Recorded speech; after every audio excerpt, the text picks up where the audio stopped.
So this topic should come in very handy for those of you who haven't yet finalized your plans for 2023.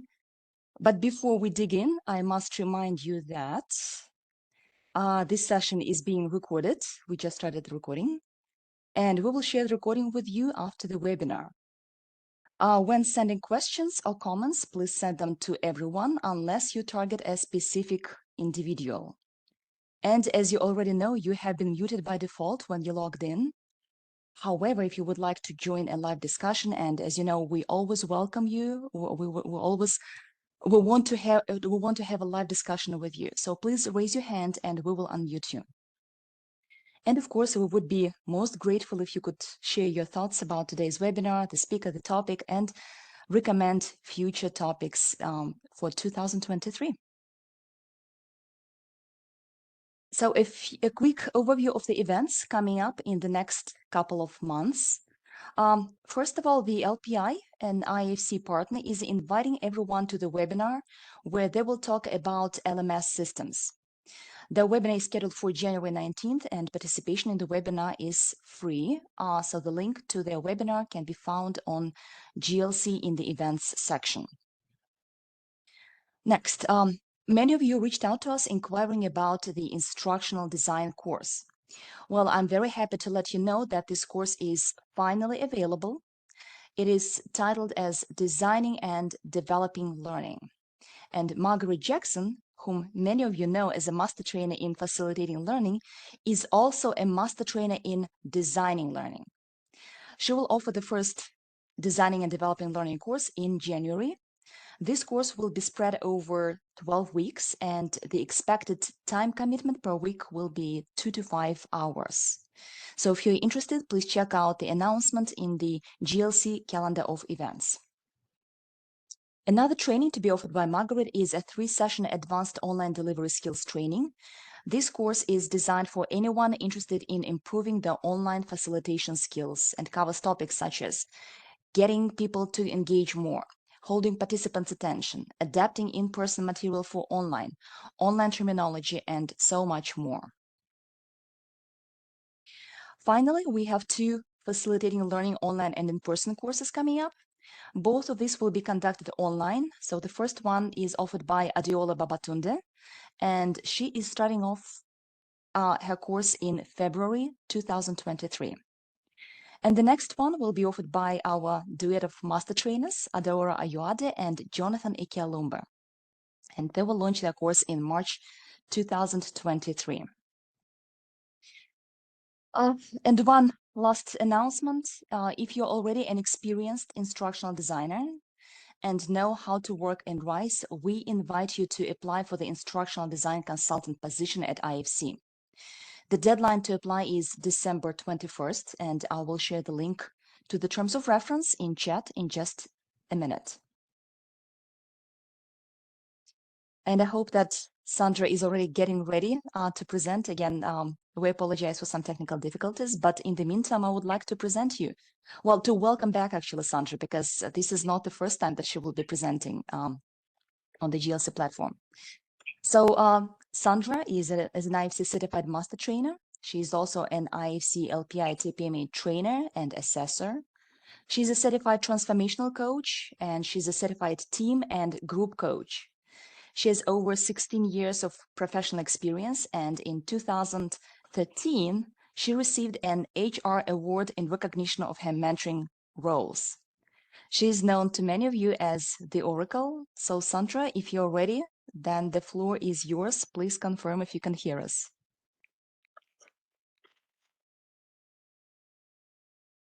Sandra, can you speak? Hello, hello, Anna. Yes, Sandra, I can hear you. Okay, that's fine. I've been having a serious issue. However, I hope this is better now. In the meantime, I see lots of greetings in chat. Yeah, we see George. He says greetings from Bucharest, Romania. Looking forward to another training session. Adriano, greetings from Ghent, Belgium, by Mozambican. Wow, you must be traveling. Exciting. Okay, Sandra. Hey, Okay. can you see my screen, please? Yes, yes, we can see your screen. Okay, so and I'm going to be working with you. You will help me to read out the messages from the chat, please. Yes, we will. We have a very active audience. Okay, good morning, everyone. Good afternoon. Good evening. Wherever it is you're joining from. It's a pleasure to have you to be on this webinar. And just like Anna introduced, my name is Sandra Ihenacho. I'm from Lagos, Nigeria, and I'm popularly known as the Oracle. So we're going to have fun today while we try to demystify designing your learning and development strategy for 2023. And please, on the chat box, let's introduce ourselves. I know some persons are already doing that. So just type in where you're signing in from, your name, and where you're signing in from. That would be nice.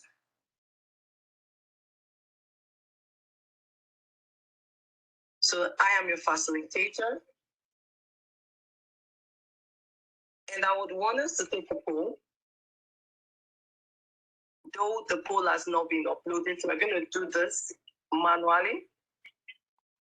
So please type into chat if I read out when I read out the question, please. Yeah, I see we have participants from Nigeria, so that's Kayode. We have Ehijori.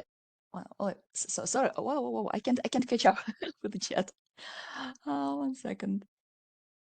Ana Vilma from Honduras. A big welcome, Ana Vilma. We have Chiamaka, and I apologize if I mispronounce some names. Chiamaka from Lagos, Nigeria. We have Chibueze from Lagos, Nigeria. Lolade from Nigeria. We have Nichio Giva from Mozambique, Maputo. Ihijoi from Nigeria. We have a big crowd from Nigeria. Well, excellent. So glad to see everyone. We have Yvonne from Ghana. We have Jose Felix. He says he's an Argentinian. So go Messi on Sunday. We have yes. So lots of participants, Belgium, Romania, from pretty much from all over the world. So a big welcome, everyone. Saloni from India. Serge from Cote Thank you so d'Ivoire. much, Anna.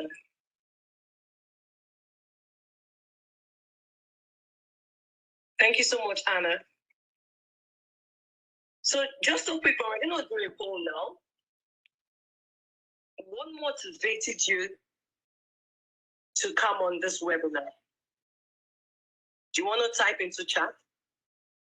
What motivated you to join this webinar? To be nice to know why you're here.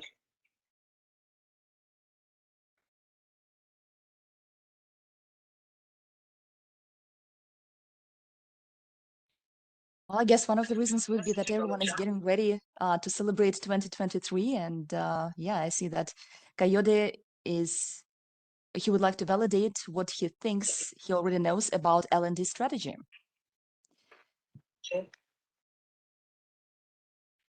Okay, so we'll go on while we continue to wait for other persons to type in why they're here. Oh, that's a good one, Second to unlearn question. and learn your strategy. Okay. Okay, so let's go to the second question. What is your level of knowledge in designing a learning and development strategy? What's your level of knowledge in designing a learning and development strategy? No knowledge. The number one is no knowledge. Number two, beginner. Number three, intermediate. 4, advanced. And 5, expert. So you need to choose one of those numbers. What is your knowledge in designing a learning and development strategy? 1, no knowledge. 2, beginner's knowledge. 3, intermediate knowledge. 4, advanced knowledge. And 5, expert knowledge. Your time starts now. Well, what I can see is that mostly we have participants who have either no knowledge or are beginners or have intermediate knowledge, but probably no advanced knowledge so far. Yeah, from what I can see. Thank you so much, Anna.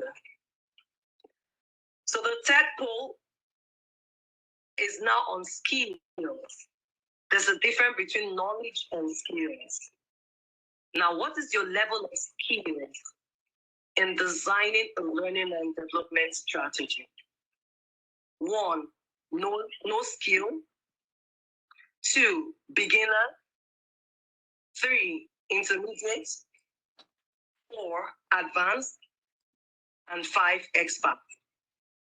So what is your level of skill in designing a learning and development strategy? Your time has started. It seems like 3 is probably prevalent, but I would say we have all answers starting from 1 to 5. So these are quite diverse responses. Okay, thank you so much, Anna. So at least we have an idea of those on call. Now, what is our session objective?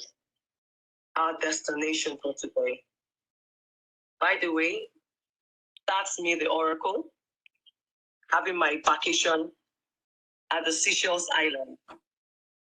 I don't know where you want to have your vacation for next year. So I've already planned my vacation for next year, 2023.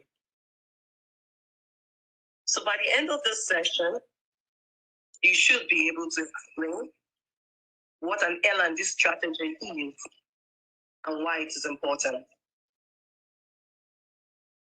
You should be able to list at least 2 qualities of an L&D strategy design. You should be able to list at least 2 essential steps necessary to design your L&D strategy. And last but not the least, you should be able to identify at least 1 action plan that you will take going forward. And it could be any of the following. 1 thing you want to start doing, 1 thing you will stop doing, or 1 thing you will continue to do. So this is where I want to take you at the end of this webinar. How do we get there? The roadmap. This is what we'll be covering in this session. What exactly is an L&D strategy? And why is it important? What are the qualities of an L&D strategy? What are the essential steps necessary for you to design your L&D strategy? Then definitely you'll be taking an action plan. Now, based on the session objectives I showed us, what are your individual objectives? What do you want to achieve at the end of today's webinar? Do you mind typing into chat?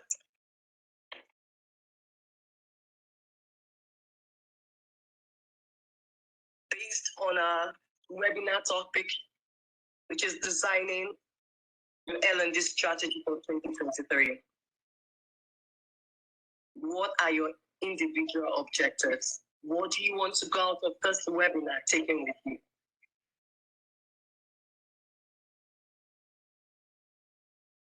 And we would be curious to know what role you play. So you can be, for example, an in-house training manager who is trying to develop the L&D strategy for the next year, or you probably have been hired by a client to develop the strategy for them, or maybe you work with a client and they have no strategy whatsoever, and that would be something that you as L&D professionals could come up with.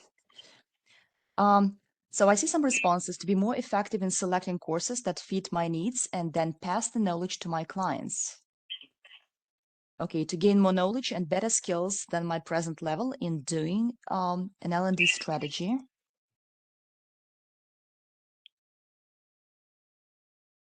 Okay. Thank you so much, Anna.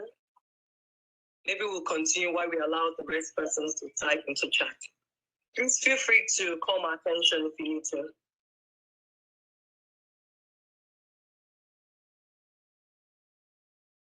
At the end of this session, at the end of this webinar, what would you, as a result of this webinar you attended, what would you start doing?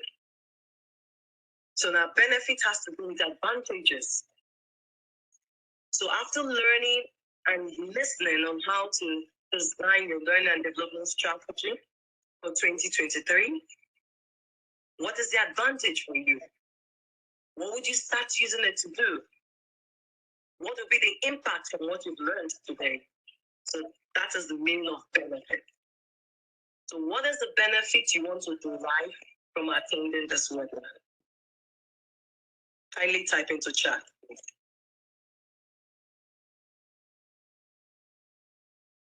To acquire state-of-the-art L&D strategy planning tools, so that's George. Jerry says gain clarity on L&D design responsive to organizations, responsive to organizational needs.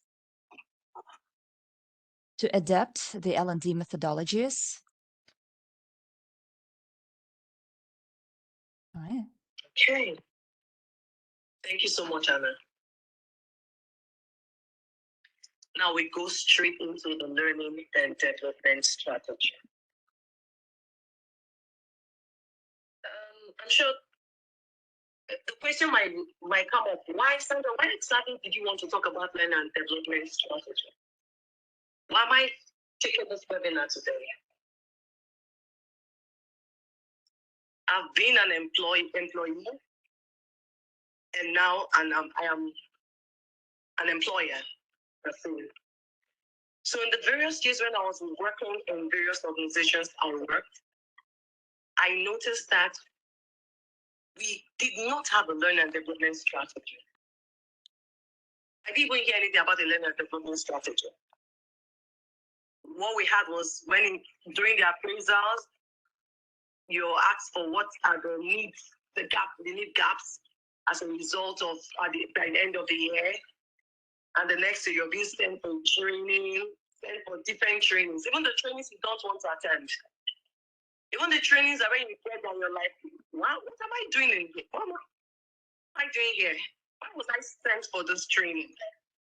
So those were things that happened.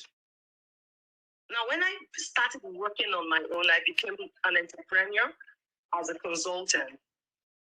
I was able to research and dig deep, and as a result of the various organizations I consulted for, I found that there was a gap. And the great gap I found out was that the organizations that had the learning and development strategy did not align their learning and development strategy to the business strategy. Rather, the HR department or the L&D department just came up with a very beautiful strategy that was aligned with just the employees. It had nothing to do with the business. And I said, why? And I found out that a lot of learning and development practitioners or even consultants do not even understand that learning and development strategy should be aligned to the business strategy. Now, for my research, I found out that most business leaders agree that every L&D strategy should be aligned to the business strategy. Now, the research was carried out. I can't really remember the organization that carried it out now. They found out that 40% of L&D practitioners said their strategy aligned with their business strategy. But a whooping sum of 60% said their L&D strategy did not align with their business strategy. Why? That's what we'll be understanding, and that's what we'll get to know. So for every L&D strategy, your goal as either an L&D practitioner, an HR practitioner, or an L&D consultant, or an HR consultant, is to ensure that L&D strategy, meets the organization's performance goals. Those opportunities and those challenges the organization will be meeting or be going through, that strategy must align with it and meet it. Now, again, if your L&D strategy does not reflect and align with overall business strategy, that strategy is dead on arrival. If your L&D strategy doesn't use the financial and operational language of your business, and now what do I mean?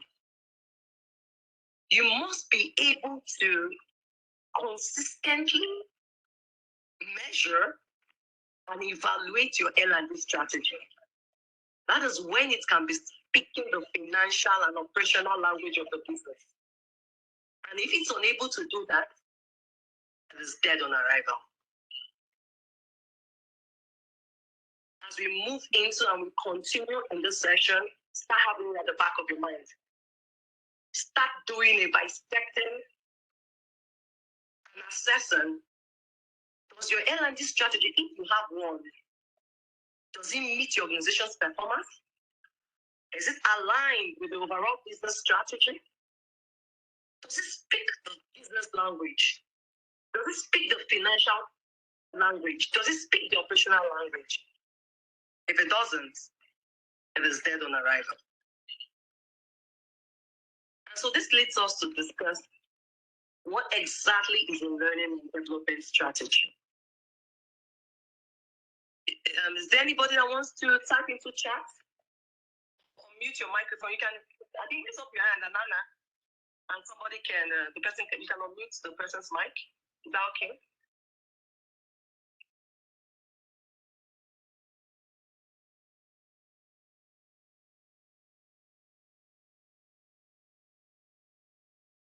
Hello,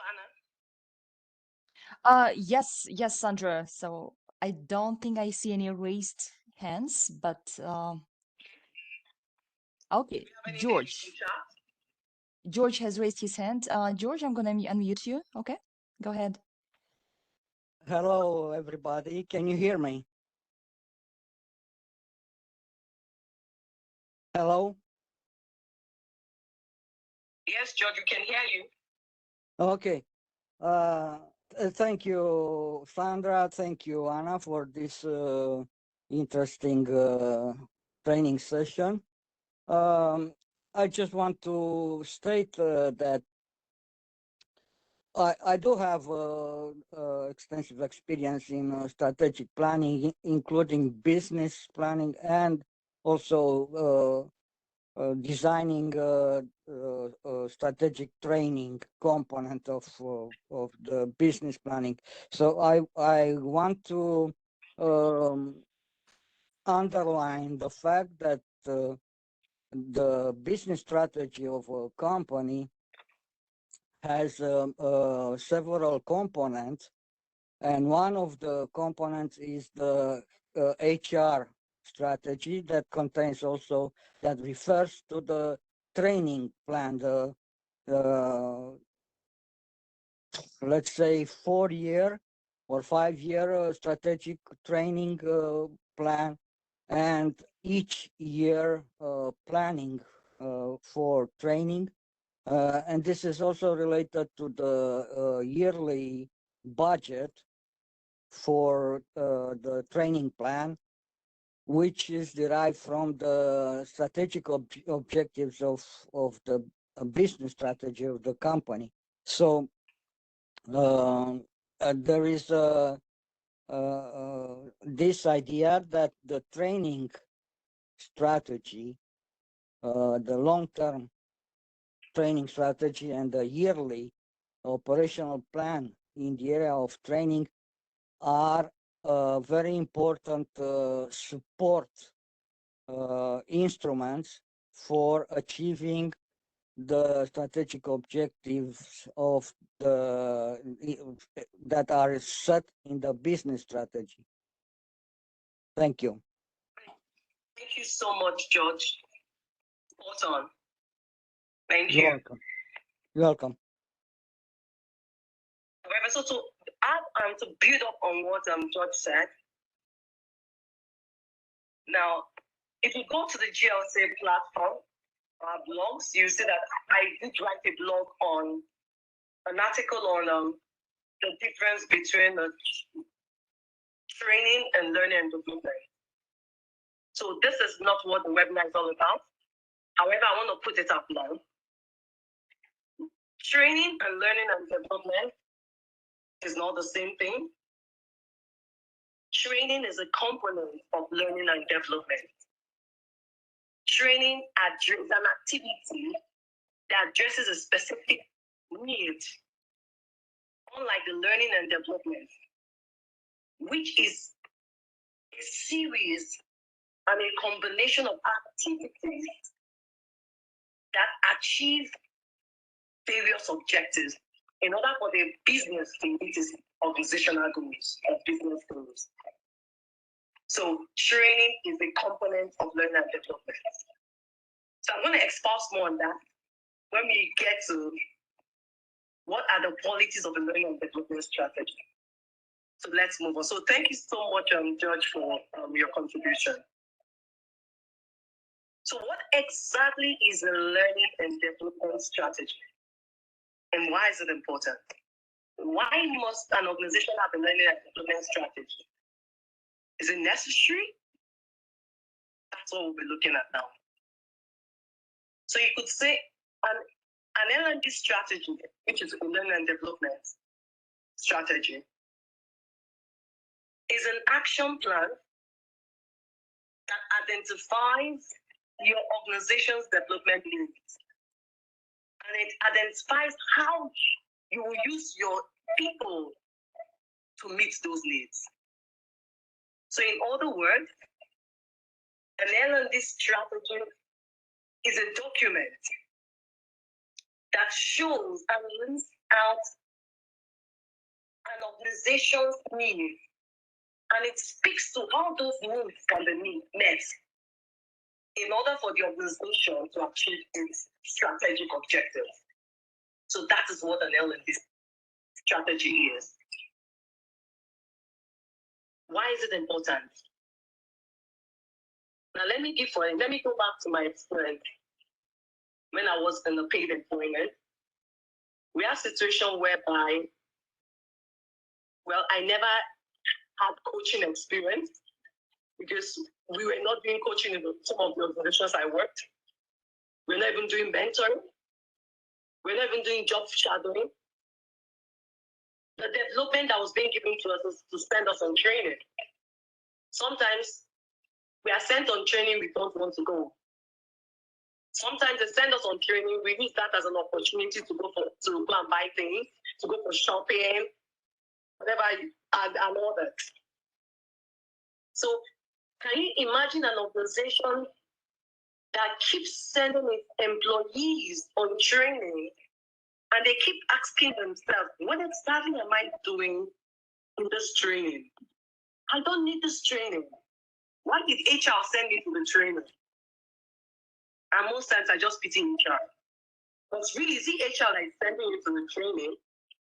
It's your line manager together with you and HR that determines what training you should go for.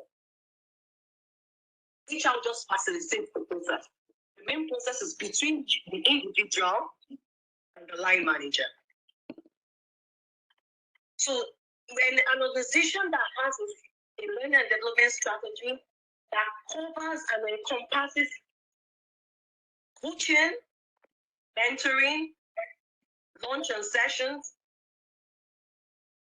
on the job shadowing, and training itself, will reap more benefits and will be able to achieve its objective more than an organization that just have training it sends its employees on that does not align it with the business objectives. So one of the importance of Manuel and this strategy is that you get to retain your employees. How? Because your employees feel they're making an impact in the organization. When what they do is aligned to what the organization is doing, they know that there's a focus. I am adding value. I am adding my quota. I'm not just there. So that is something that makes it important for you as a business to ensure that you have an engagement strategy. Your employees are retained. They are not using your data. They are not using your time to look for jobs elsewhere. So they're using your data and your time to work for you as an organization. Now, for the consultants amongst us that are maybe learn and development consultants or business consultants, HR consultants, if you're unable to show the organization, your clients that you're working for, how their L&D should be able to help them to achieve their business objectives, next time they will not call you. Next time they will not give you that job again because they cannot see the impact or the value added to them. So it is key that as professionals and as consultants, ensure that when designing the learning and development strategy, it aligns with the business strategy. Please feel free to put in your question, observations, comments as we go ahead, and I will prompt me and we'll look at that. Now, there's something that is very key for us to look at, and I call it the business test. Now, if your learning and development strategy does not pass this business test, please start thinking of redesigning it. Just like I said, it is dead on arrival.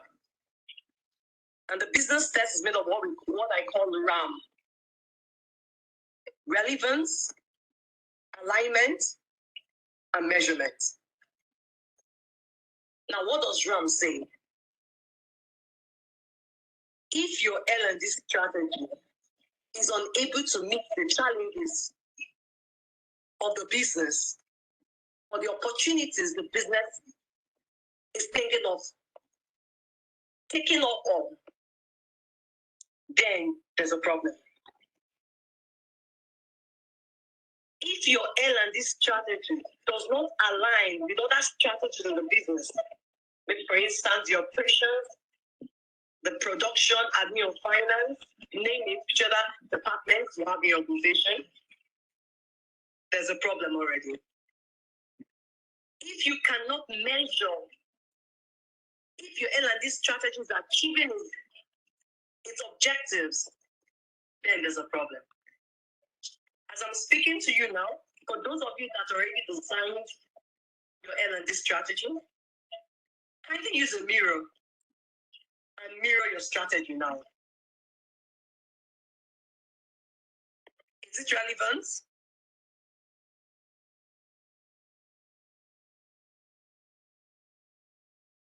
Was it? Hello, can you hear me, please? It's really hard to hear you, Sandra. But Can you hear me now? trying to. Yeah, we apologize. We're still having the technical difficulties.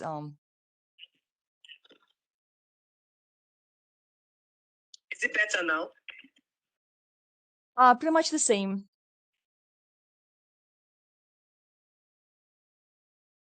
Okay, Yvonne says she can hear me. Okay. Nadiba All right. just That's says that. And this is what matters. Okay. Okay. Okay, so thank you all. So just like I said, I hope you have a mirror up. I don't mean a physical mirror, please. I want you to imagine a mirror. Put your L&D strategy in front of that mirror and look at Ram looking at you. Relevance, alignment, and measurement. Does it meet that test? If it doesn't, please dump it and start redesigning another. Because it must meet what are the challenges your business is facing or is about to face. Then it should have capabilities that will be able to meet that. What are the opportunities your business wants to conquer, wants to be able to enjoy or meet? Then your L&D strategy should be able to meet that. Are your L&D strategy aligned with the various other business strategies, other departmental strategies? Are they aligned? Because you cannot design an L&D strategy in abstract. It must be designed in line with the various departments in the organization. It must be aligned with the finance strategy, the IT strategy, the operations strategy. It must be aligned with each of these departments' strategy. Last but not the least, can you effectively evaluate your L&D strategy? Can you really say this is the impact it is making?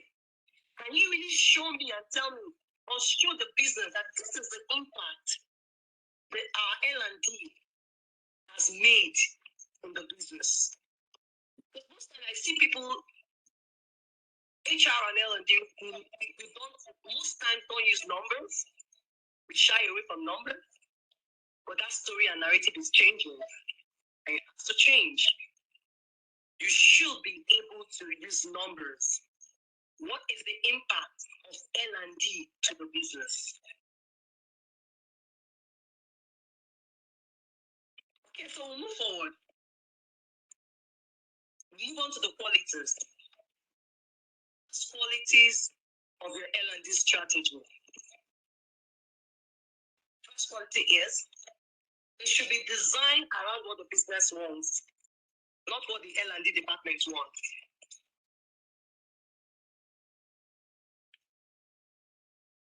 I've seen some strategies, and I'm going to read out the strategy I saw. Please tell me, is this L&D strategy designed around what the business wants? So it says, our L&D department should be available to everyone, be flexible to suit different learning styles and work patterns. It should meet the needs of the individual, the team, both now and in the future. Does that meet one of the qualities I just stated now of being designed around the needs of the business? Please type into chat.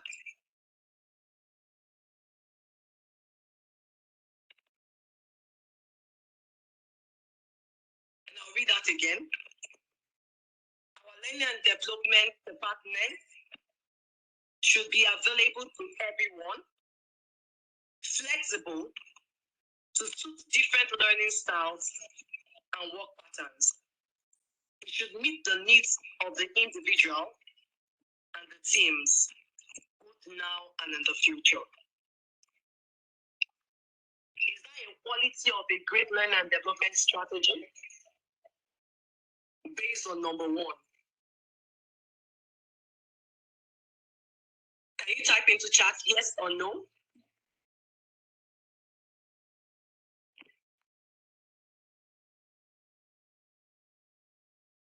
Okay, I can see someone typing yes. Okay, I can see yes.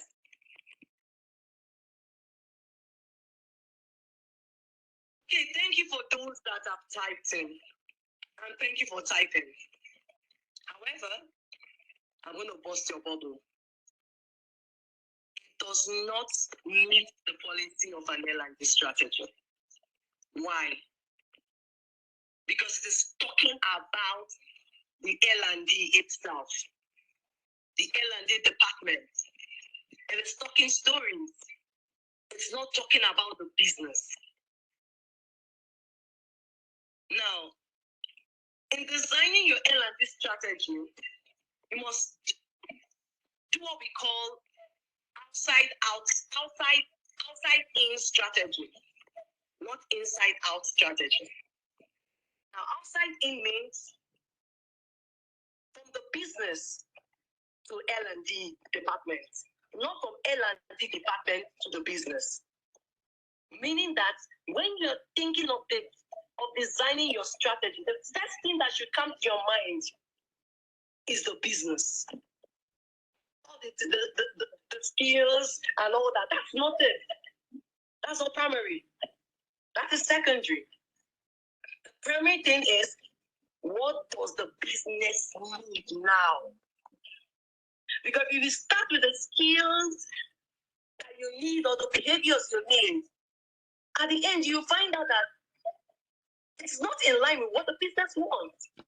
That means you're going to go back again.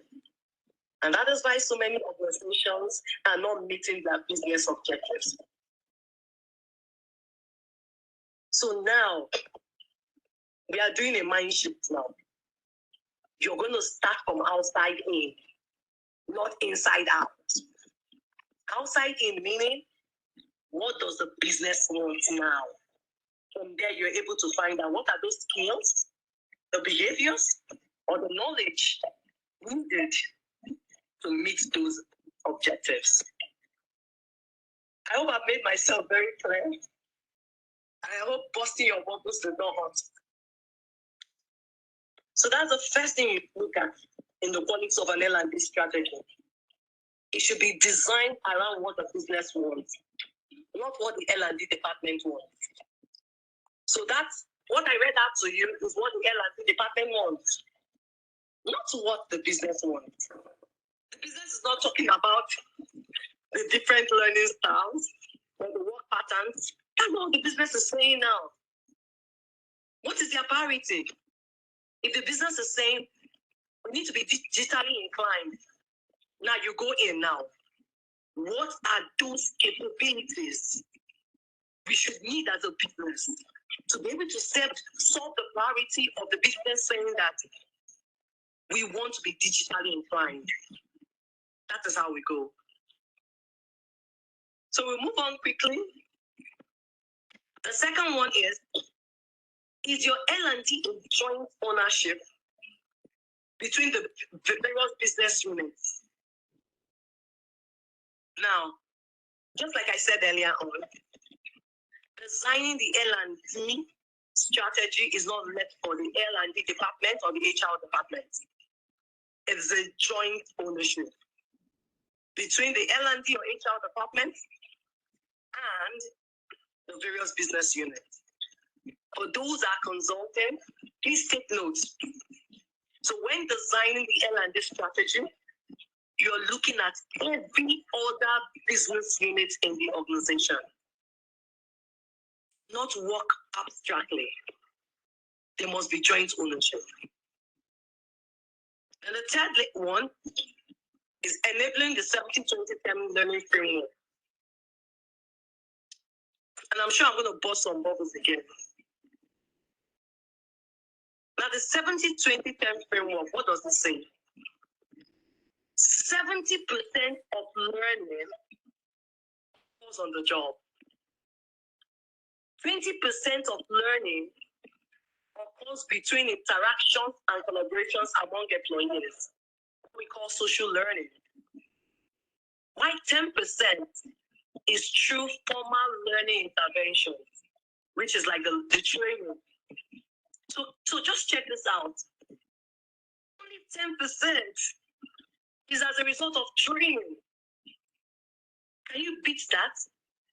And most organizations, so many organizations are bent on training, and training. This framework, this research is saying that 7% of learning happens on the job. So meaning that when designing your learning and development strategy, take note of this. Now, depending on the industry you're in, this framework may change. It could be 60, 30, 10. It could be 80, 10, 10. However, it's been proven that 10% is what is spent on formal learning. Learning occurs only 10% from formal learning, which is the training we talk about. So now, look at your L&D strategy. We are still with the mirror.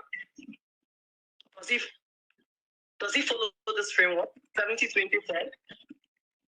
Or does it follow training at 70%? Learning on the job is 20%, and interaction is 10%. What does it follow? Let's move on. And the fourth quality is that it must be measurable. It must be measurable. I've said that before. And the fifth and the last one is that it must be clear and not complicated. A lot of persons feel that when things are complicated is when we think it is important or we think it is serious. No. That's I think a myth. That's a myth. Yes. So things must not be complicated for them to be effective, or for them to be result oriented, or for them to be solution oriented. So please take notes. When designing your L&D strategy, make it clear and make it not complicated. And we move on to the last thing we need to talk about. Please feel free to type into chat observations and questions. I'll be happy to answer it. I'll be glad to answer it. Now we go to the last thing we are looking at. What are now the essential steps for you to design your L&D strategy? By the way, Anna will be sharing the slides with you. And also she'll be sharing the templates I developed on your L&D strategy. The template you can use, you can tweak. So you could use it to be able to design yours or to look at, compare with yours. For all those that registered, you definitely get it. So please feel free to use it. Now, so we go quickly into the essential steps for designing your L&D strategy. What are those steps we should follow? I'm going to explain this with a case study. And this happened really. So I'm not going to call the organization's name. Don't even think about the organization. You will not even know about it. So I would explain the steps based on that organization. Now the organization is called Sandra Oracle Limited. Now the head of people experience, which is what some of you may call the head of learning and development, or director of learning and development, whichever name you call it. And even for our consultants, this would also help you. This case study will also help you. Now the head of people experience decided to have a meeting with the LT. When I say LT, I mean leadership team. And she had together 8 of them. They came together in the room. Before then, she had already sent an email to them, told them that she would like to have a meeting with them, and told them what the learning and development strategy was and the benefits for them as an organization, and decided to have this meeting. So now we had 8 people in the meeting. When they came into the meeting, she divided them into 2 different people. Now 2 different sets, set A and set B. So we had the CEO, the head of IT, head of marketing, and admin director on one table. We have the finance director, the sales director, the HR director, and the operations director on another table.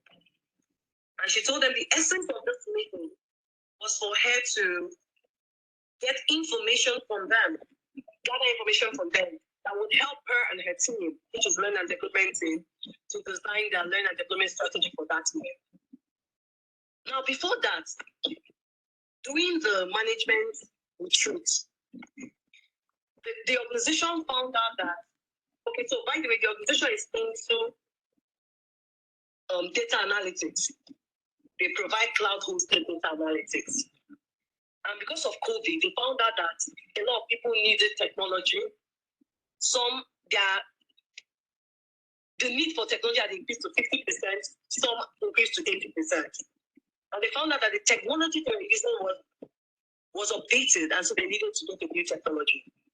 So this was the outcome of their management retreat. Of course, the people experience head of people experience was there at the management retreat. Now she started with them. So the first step is to determine the most important priorities the organization wants to achieve for the year.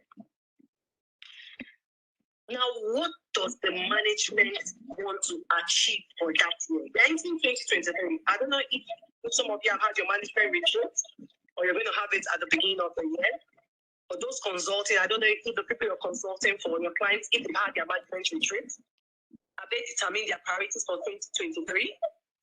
This is something you need to ask them and find out.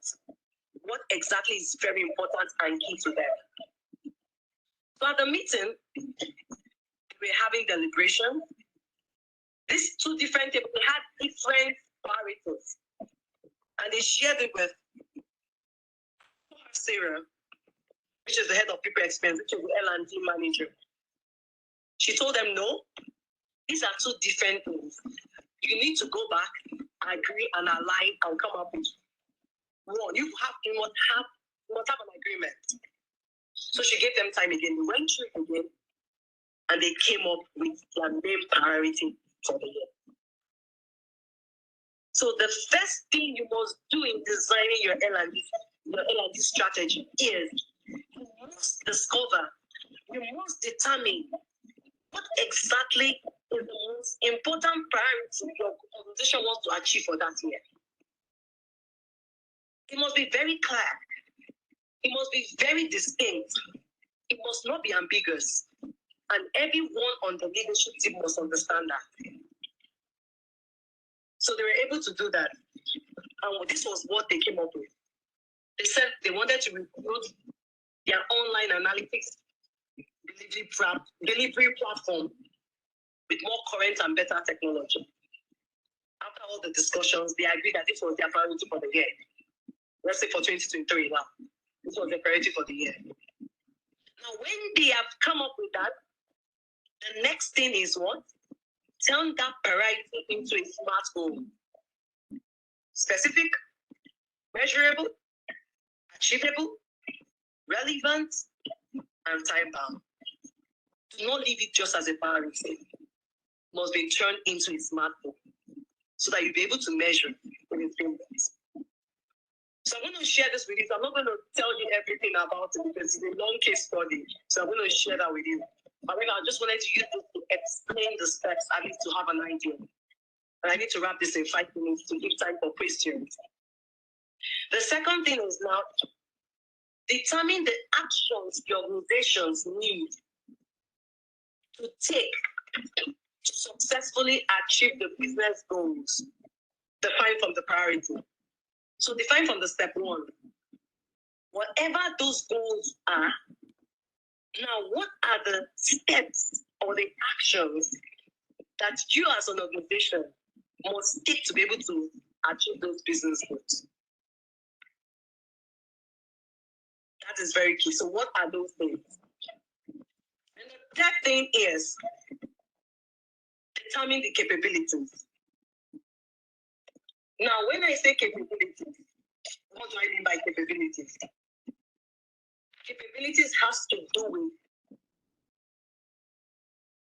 your processes,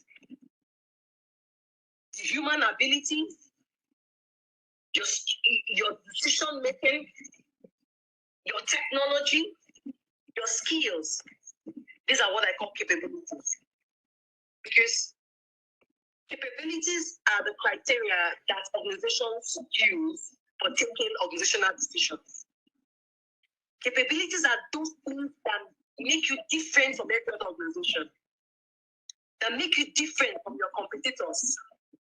Capabilities cannot be copied because it is internal. It has to do with your processes, it has to do with your technologies, it has to do with your skills, your abilities, and your human abilities as an organization.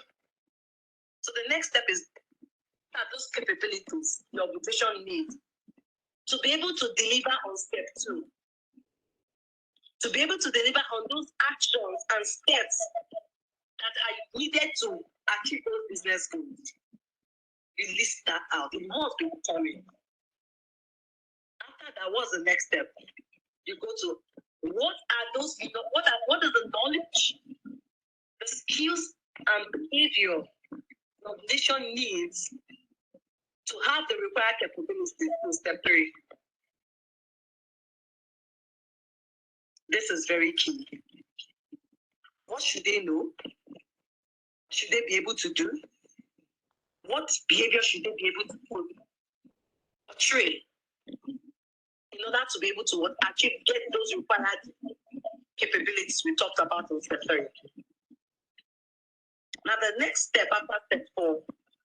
Now step 1, step 2, step 3, and step 4 has nothing to do with L&D department. What do I mean when I say nothing to do? It is the responsibility of the other businesses, or of the other business departments, finance, operations, admin, IT, name it. So where you as an L&D practitioner or an L&D consultant comes in, it's 5 and 6. Now step 5 says, determine how the L&D function will support the employees to know, which is knowledge, to be able to do, which is skill, and the how, which is behaviors. Now this is where the L&D development, L&D departments of function will come in. How we will be able to do this. So based on the things that have been said on 1, 2, 3, and 4, the L&D department is able to decide, say, these are the capabilities, these are the knowledges, these are the knowledge, the skills and behaviors needed. How do we now ensure, are able to ensure our people have this knowledge, skills, and behavior? Then the last but not the least is determine how your organization will know that learning and development has successfully supported the achievement of business goals. Now, there are various ways you can do this. One is that you must set KPIs as an L&D function. How would you know that all the things people had agreed and speaking agreed with the other business leaders, how would you know it has been achieved?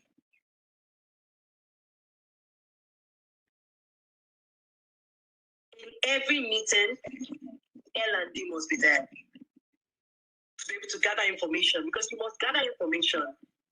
That is how you will be able to prove that all the way L&D was able to support the achievement of this particular business goal. So the L&D could say we'll get mentors in place. We'll maybe put them on based on or subscribe to online learning. You're measuring that. You're measuring what the mentors are doing. You're measuring every meeting they're having. What are they achieving from it? So you must be able to measure and show. You must have data.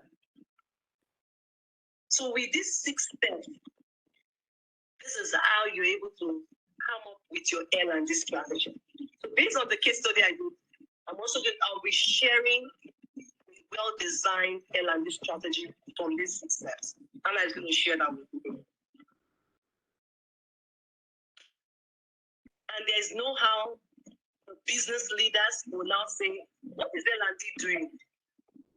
They're a cost center. They're not adding any value. No, you're adding value. And you show that you're adding value. In conclusion, we started right from talking about what an L&D strategy is. Why is it important to have an L&D strategy? We also looked at what are the qualities an L&D strategy should have. We now went further to look at what are those essential steps, which are these steps we've looked at. I hope with these we've discussed, I've been able to, what's that word again? I've been able to convince you, and not to confuse you, that you need an L&D strategy. ASAP, as soon as possible. Ensure you design your L&D strategy. Okay, now it's time for questions. Anna can open up for questions. Are there questions at that time? We have a few questions in the chat. I will read it to you. We have one from Coyote Sunny, talking about 70-20-10. Tracking the learning in the work stream is being a big issue here. How do you track learning on the job? How do you track interaction and collaboration? Okay, thank you, Leah. So what I heard you say is based on 70-20-10. How do you track learning on the job? And how do you track social learning, that's learning from interactions and collaboration? Is that correct? Yes, that's correct. Okay, thank you so much for the question, Caroline. Now, before you decide to put an employee or employees on the job learning, there's something you've seen. There's a gap you've seen. If you're unable to identify what that gap is, you will not be able to know how to measure it. Now, for instance, let me give an example. For this organization I talked about that needed to get their data analytics club posting, so let me say that the thing they needed to do was to ensure that the front end understood what the back end was doing and also understood what they were doing. Now, what they did was that they paired people that already had an idea about both front end and back end developers. They paired them with those that just knew back end and had to learn front end. Now, they gave them a duration of time, 3 weeks. Back-enders, you should be able to learn what front-enders are doing. We give you 3 weeks. And it is not what they should learn in that 3 weeks. On the job. So as they're working with the person the person is helping her or helping him out and putting him or her through. Now, we already know what they are supposed to learn. And we know what the outcome we want to see at the end of those 3 weeks. Now, you do not wait till 3 weeks before you find out if it has been done. You must be checking. In a week, what has Coyote learned? Coyote was supposed to have learned from the front end that what has he learned? Is it that it's possible that the person that's been paired with Coyote is not helping Coyote or not putting Coyote through? Or is it possible that the environment is what is causing Coyote not to learn? So we must find out what it is. So we keep checking. 1 week, 2 weeks before we get to it. And before that, you will know if it is happening. But what we found out that is people go to rest. One, they are unable to identify exactly what is the gap. And even when they identify it, they go to rest and wait till the time they say they're going to evaluate. You cannot do that. You must evaluate on the go. I don't know if this answers your question.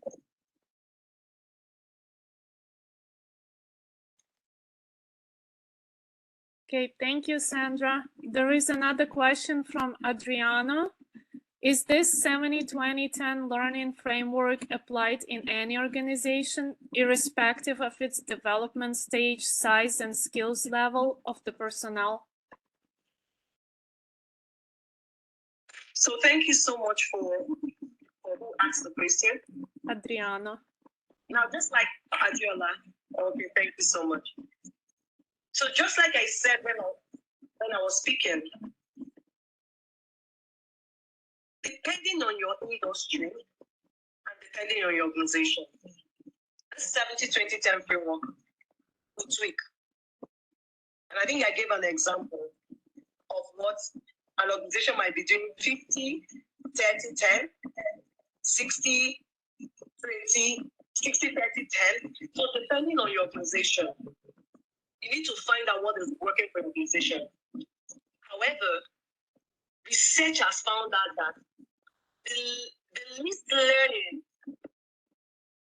is gotten from formal training, formal learning, which is training. And so at every time it's always a list. So look at the dynamics of your organization. At what level are you? What will work well for you? Is it the social interaction? How many percentage should you give that? Is it on the job learning? How many percentage will you give that? Even if it is formal learning, what percentage will you give? And based on that, you now apply how you want to apply. I hope that answers your question, Akela. Thank you, Sandra. We have one more question from Lolade. How do you measure the trainings in practical terms in order to achieve ROI? Could you recap the question, Julia? How do you measure the trainings in practical terms in order to achieve ROI? So how do you manage the trainings in practical terms in order to achieve the ROI? Yes. Who asked the question, please, Julia? Lolade. Okay, Lolade. This one is another webinar. So maybe by next year, have a webinar on that. Because this is a big question. It looks at a whole lot of things. So I'm a Kirkpatrick certified professional. And what we do is we still return investment on training. And we have 4 levels of training. That's why I said it's a long answer. 4 levels of training. We have the level 1, level 2, level 3, and level 4. Based on the essence of your training, you know if the return on investment you're looking at, the evaluation you're looking at, if it's for level 1, or if it's for level 2, or if it's for level 3, or if it's for level 4. Now, we have found out that a lot of people do training and they do, this evaluation, they give you paper. How did the training go? How was the food? How was the venue? What does that have to do with the learning? I also find out that a lot of people go on training without, what is the gap? Why are you sending that person on the training? So when the person comes back, there's something you're expecting to change. A lot of people for training and they come back, they're the same. So you must be able to know what you want to measure before you want to get a return on investment. Because if you cannot measure, you cannot get your return on investment. So if you're unable to measure, forget it, you can't get your return on investment. At every point in time, you must be able to measure. What are you measuring? That's the again. So I think I will I will stop there. This helps you.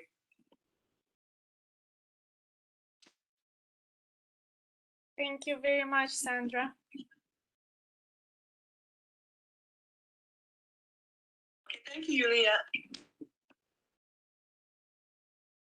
Do we have any comments or more questions? I think we are all good with the questions. I don't see any more. Okay, so just like I said, action plan. From all you've learned today, what do you want to start doing? What do you want to stop doing? What do you want to continue to do? What are your takeaways? What are you taking away from this webinar today? There are two things you could do. You could type into chat, or you could raise your hand, and Anna will mute the microphone, and you can speak. Anna or Yulia, anyone.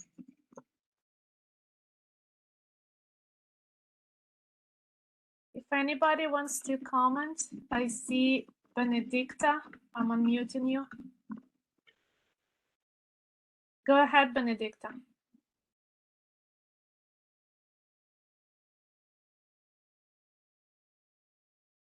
Benedicta, you are on mute.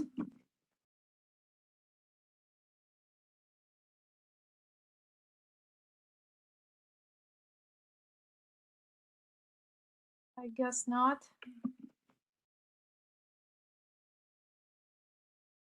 So do you have anything on chat? I have Adegboyega. I apologize if I mispronounced the name, but you are on mute.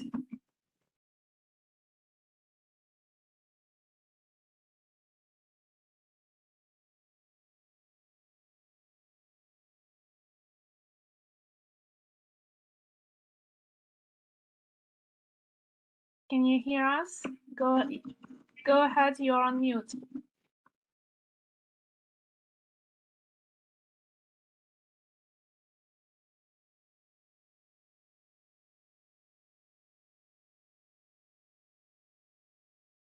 I guess participants are having issues as well.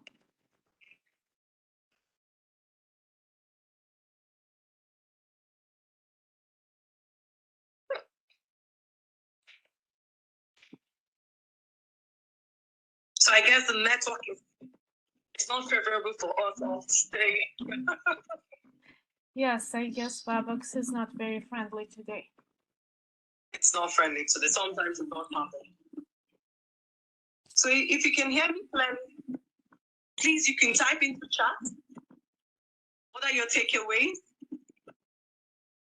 What will you be taking away from this session? Okay, Adeba just says I was unmuted. So did you want to speak, Adeba?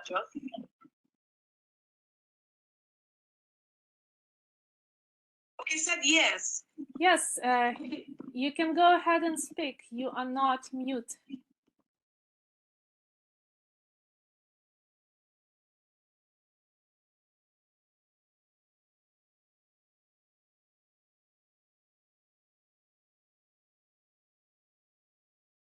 Or you can type your comments in the chat box. Exactly.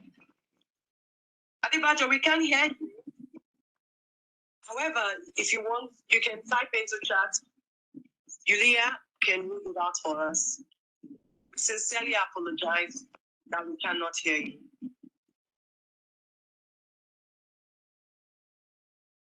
Yes, you can be heard. Yes, Adibajo, we can hear you. I can see you typing into chat. Okay, so we're reading your takeaway.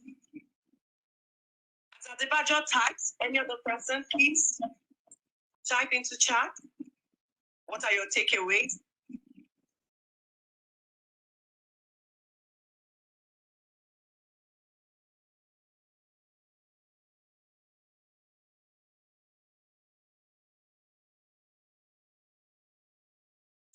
Yulia, do you want to help? I can see things on chat. Can you help reading? Yes, Nisia says that my takeaway is to focus on simple L&D measures for monitoring.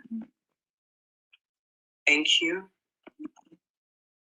Benedicta says, thank you very much, Sandra. Very insightful session. You have clarified an area on L&D function I find difficult, L&D evaluation. Thank you so much, Benedicta. And Abujoya, I hope I pronounce it right. I would like to concentrate on the 70% of 3-70-20-10 rule. Hey. Adriana says action plan, L&D must be linked to organization strategic plan. Thank you so much. Adegbojo, I'm so sorry, clarifies that this means that creating a learning environment at work is the most impactful way of developing people. Right on track. Thank you so much. Fatma says, thank you for the presentation. Fatma from Nairobi. Thank you so much.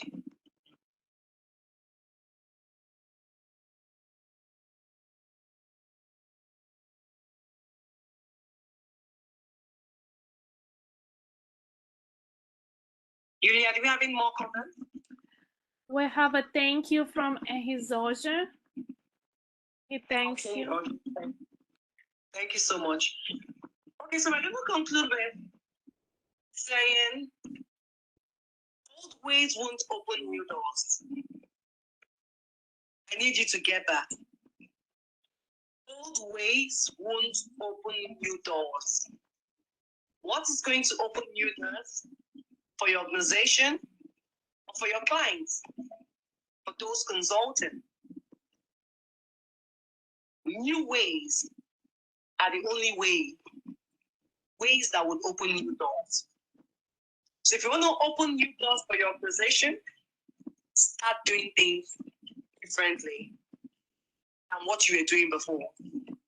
If you want to get more businesses for your clients, you want to get referrals, start doing things in different ways for your clients. So old ways won't open new doors. In conclusion, success doesn't come cheap. It comes with hard work. Are you willing to pay the price for success? The choice is yours now. What will it be? No more excuses. It's going to be hard work. However, it has to be done. And these are the places where I got the material I used to develop my slide. I got my pictures from Pictorbay, and these are my contact details. So you can follow me on Twitter, Instagram, LinkedIn, and that's my information. My email address and my phone number. On this note, I say finally, be happy, feel good about yourself always. Thank you. And do have a wonderful holidays, Merry Christmas in advance, and a very prosperous New Year. Thank you so much. Julia, over to you. Thank you so much, Sandra, for such an interesting, insightful, and very relevant topic in the end of the year. And we are grateful to have you here. Thank you, everybody, for joining us. We sincerely apologize for the technical difficulties that we had today, but we will get you all the material from this webinar, and we do hope you enjoyed it. And I see that there are a lot of takeaways from the webinar. So thank you again, Sandra. I want to wish everybody a happy new year, and hopefully we'll have a new exciting plan for the new 2023. Thank you again, Sandra, and thank you, everybody. Happy New Year. Thank you, Yulia. Bye, everyone. Bye, everyone.